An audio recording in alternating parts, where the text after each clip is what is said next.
وَأَقِيمُوا الصَّلَاةَ وَآتُوا الزَّكَاةَ وَارْكَعُوا مَعَ الرَّاكِعِينَ صدق اللہ مولانا العظیم وصدق رسولہ النبی الکریم الامین الرؤوف الرحیم۔ تمام محامد و محاسن اللہ تعالی جل شانہ کے لائق ہیں، جس نے اسلام کو ہمارے لیے پسند فرمایا اور زندگی گزارنے کے ہر شعبہ کے متعلق اللہ تبارک و تعالی نے قرآن کریم میں ہماری رہنمائی فرمائی۔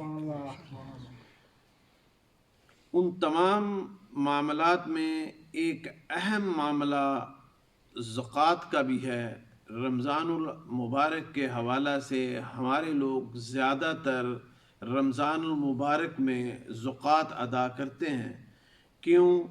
رمضان المبارک میں ایک لفظ قرآن کا پڑھا، اس کا نارملی پڑھیں تو 10 نیکیاں، اگر رمضان المبارک میں وہ لفظ پڑھا تو ملٹیپلائی بائی 70 تو وہ تقریباً 700 نیکیاں انسان کے کھاتے میں جاتی ہیں۔ اور اگر 1 روپے کا صدقہ خیرات زکوٰۃ کی ادا کی تو 70 روپے اس کے ضمن میں لکھے جاتے ہیں، 70 گنا ثواب ملتا ہے۔ اس لیے ہمارے لوگ زیادہ تر رمضان المبارک میں خیرات، صدقات اور زکوٰۃ جو ہے وہ ادا کرتے ہیں۔ حالانکہ شرعی طور پر اس کا جو حکم ہے وہ رقم جو آپ کے پاس 1 سال پڑی رہی ہو اس پر آپ کو زکوٰۃ دینی ہے۔ اس میں 3-4 چیزیں ایسی ہیں جن پر زکوٰۃ دینا بنتی ہے۔ ایک، آپ کے پاس سونا پڑا ہو، دوسرا آپ کے پاس چاندی پڑی ہو، تیسرا آپ کے پاس کیش پڑا ہو، اور چوتھا آپ کے پاس جو مال تجارت ہے اس پر آپ کو زکوٰۃ دینا بنتی ہے۔ تو بہت ساری ایسی چیزیں ہیں جن کا ہمیں علم نہیں ہے، اور لوگوں کو، عوام الناس کو اس بارے میں اتنا علم نہیں ہے کہ کہاں کس ضمن میں زکوٰۃ ہماری بنتی ہے اور کہاں نہیں بنتی ہے۔ اس بات کو جاننا ضروری ہے کہ کہاں ہماری زکوٰۃ بنتی ہے۔ اب رہنے کے لیے جو آپ کا گھر ہے اس کے لیے آپ کو زکوٰۃ نہیں دینی پڑتی، تو کن کن چیزوں پر آپ کو زکوٰۃ دینی ہے، کن کن چیزوں پر نہیں دینی، یہ ایک بہت بڑا وسیع جو ہے وہ مضمون ہے۔ اللہ تبارک و تعالیٰ کوشش کریں گے کہ ہماری اس چھوٹی سی گفتگو میں ہم جو چیز بھی زکوٰۃ کے لیے ڈسکس کر سکیں اس کو انشاءاللہ العزیز ڈسکس کریں۔ ایک بات ذہن میں رکھیں، سب سے بیسک پہلی بات یہ ہے کہ زکوٰۃ فرض کس پر ہے۔ ٹھیک ہے، ہم نے یہ بتا دیا کہ جناب سونے پر، چاندی پر، مال پر، کیش پر، اور آپ کے تجارت کا جو مال ہے اس پر، لیکن زکوٰۃ کس پر فرض ہے اور کس پر فرض نہیں ہے اس کے لیے یہ ضروری ہے کہ سمجھا جائے کہ زکوٰۃ کن کن لوگوں پر ضروری ہے۔ ایک ہے بالغ، بچے پر زکوٰۃ فرض نہیں ہے۔ ایک ہے عاقل، جس کو عقل ہے، جو پاگل ہے یا مجنون ہے اس کو زکوٰۃ نہیں بنتی۔ عاقل اور بالغ، اور اس کے بعد جس کے پاس اتنا مال ہو کہ وہ زکوٰۃ کے قابل ہے وہ زکوٰۃ دے گا۔ اس کے بعد جس کے پاس اتنا اسپیسیفک مال نہیں ہے وہ زکوٰۃ نہیں دے گا۔ تو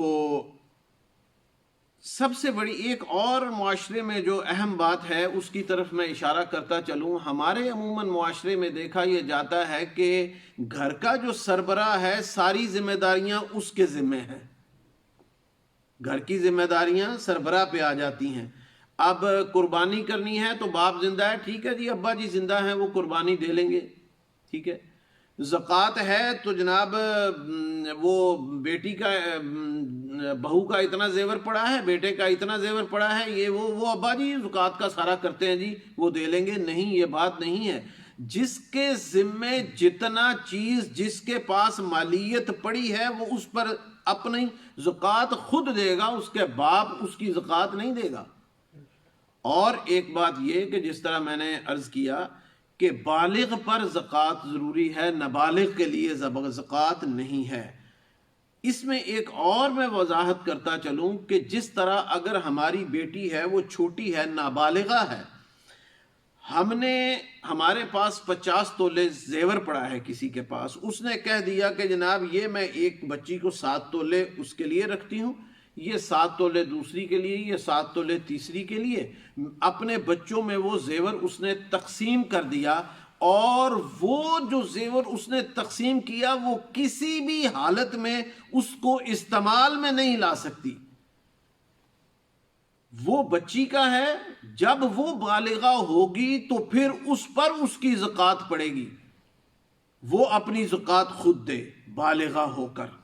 اور دوسری بات یہ، ایک اور بات جو اہم بات، جو مختلف سوالات ہمارے پاس آتے رہتے ہیں، خاص طور پہ ہمارے یو کے میں جو کوسچنز آتے ہیں وہ یہ ہیں کہ بیوی کہتی ہے کہ میرے پاس زیور ہے، میرے زیور کی زکوٰۃ میرا خامد دے، ٹھیک ہے؟ اس میں بھی بڑی جو ہے وہ ڈیپتھ ہے اس مسئلے میں بھی، کہ اگر تو اس کی بیوی کا مال، جو زیور بیوی کے پاس پڑا ہے، وہ اس کے خامد کا اتنا اختیار ہے کہ جب مرضی وہ اس زیور کو بیچ کر اس کا کام کر لے، تو پھر تو وہ خامد جو ہے بیوی کی جگہ پر زکوٰۃ دے دے۔ لیکن اگر بیوی یہ کہے کہ میرے پاس زیور پڑا ہے، اس میں تم اختیار نہیں رکھتے ہو کہ اس کو ٹچ بھی کرو، تو بیوی پھر اپنی زکوٰۃ بھی خود دے۔ بیٹے کے پاس اگر زیور پڑا ہے، بے شک وہ باپ کا تھا اور باپ نے بیٹے کی شادی پر اس کو دے دیا، اب اس کی ملکیت ہو گیا، باپ کی ذمہ داری نہیں ہے کہ وہ اس پر زکوٰۃ ادا کرے، اس کو، بیٹے کو، اس کی زکوٰۃ جو ہے وہ خود ادا کرنی ہے۔ 52.5 تولے چاندی، 7.5 تولے سونا، یہ نہیں کہ کسی کے پاس 52.5 تولے چاندی ہے تو وہ زکوٰۃ دے گا، یا سونا ہے تو وہ زکوٰۃ دے گا، یہ ایک مالیت کی تعداد بتائی گئی ہے کہ آپ کی مالیت اتنی بنتی ہے۔ اگر آپ کی دکان میں مال ہے، سپوز کسی نے چھوٹی سی دکان ہے، اس نے اپنا مال تجارت اس دکان میں رکھا ہوا ہے، اور اس کے مال تجارت کی قیمت ہی 52 تولے چاندی کی نہیں بنتی ہے، تو وہ زکوٰۃ دینے کا حقدار نہیں ہے۔ اور اگر اس کے دکان میں مال زیادہ ہے، ہاں یہاں یہ بھی میں بات کلیئر کرتا چلوں کہ جو مال تجارت ہے اس پر زکوٰۃ ہے۔ اگر آپ نے جو مال لے کر رکھا وہ مال تجارت نہیں ہے، سپوز مائیں جو ہیں وہ بیٹیوں کے لیے شادی سے پہلے مختلف چیزیں بنا کے تو اندر رکھتی جاتی ہیں کہ بیٹی ہے، یہ بڑی ہو جائے گی تو اس کی شادی کرنی ہے، اس کو دہیج دینا ہے، تو اس کے لیے جو مال جمع کیا جاتا ہے اس پر زکوٰۃ نہیں ہے۔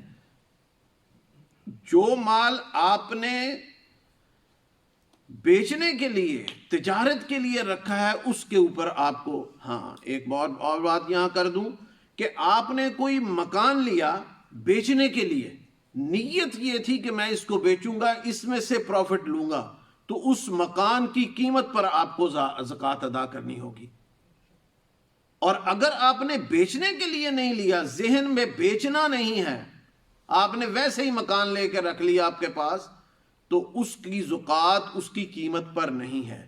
سپوز جس طرح آپ نے مکان لیا، اچھا یار یہ میں رکھتا ہوں، اس کو میں کرائے پہ دے دوں گا، بیچنا نہیں ہے، اس کی اور کیفیت بن جاتی ہے۔ لیکن سب سے پہلے یہ بات ذہن میں رکھنا کہ مال جو بیچنے کے لیے لیا، زکوٰۃ اس پر پڑے گی، ویسے نہیں پڑے گی۔ ہاں دوسری بات یہ کہ آپ کے پاس چاندی پڑی ہے، سونا پڑا ہے، مال تجارت پڑا ہے، مختلف